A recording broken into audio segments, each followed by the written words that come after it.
અમદાવાદના વટવામાં 34 વર્ષથી દફન એક એવું સત્ય બહાર આવ્યું છે જે સાંભળીને રૂવાડા ઊભા થઈ જશે।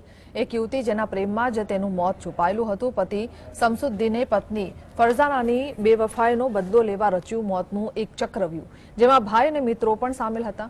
સાદિયા બેબીના ઘરમાં રાત્રિના અંધકારમાં ગળું દબાવી ફરઝાનાને મોતને ઘાટ ઉતારી દેવાઈ, લાશને ઘરની બહાર જ જીવતી દફનાવી તેના પર ચણતર કરી દેવાયું। વર્ષો સુધી એ મકાન બંધ રહ્યું। કહેવાય છે કે ત્યાં અતૃપ્ત આત્માનો વાસ હતો, પણ ક્રાઇમ બ્રાન્ચે જ્યારે 20 ફૂટ ઊંડો ખાડો ખોદ્યો ત્યારે જે નીકળ્યું તેને આખા શહેરને સ્તબ્ધ કરી દીધું હતું। ત્યારે હવે ડીએનએ રિપોર્ટ આ 34 વર્ષ જૂના ગુનાનો રાઝ ખોલશે। માનવ અવશેષને સિવિલ હોસ્પિટલમાં મોકલવામાં આવ્યા છે। મૃતક ફરજાનનો ભાઈ જીવિત છે, એટલે તેની સાથે ડીએનએ મેચ કરવામાં આવશે।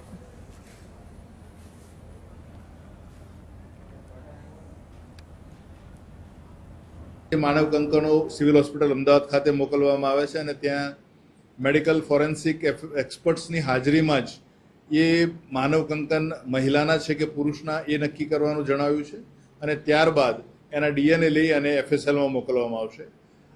થોડી કેટલીક વિગતોમાં ફરજાનાનો પરિવારમાં એનો ભાઈ જીવિત છે, એટલે આ જે માનવ કંકણ મળ્યા છે એ ફરજાના જ છે, એના માટે એની સાથેની સરખામણી કરવામાં આવશે અને મેચ થયા બાદ આ જે હાલ જાણવા જોગ રૂપે જે તપાસ ચાલી રહેલી છે એમાં ગુનો નોંધી અને આગળની કાર્યવાહી કરવામાં આવશે અને આરોપીની ધરપકડ કરવામાં આવશે।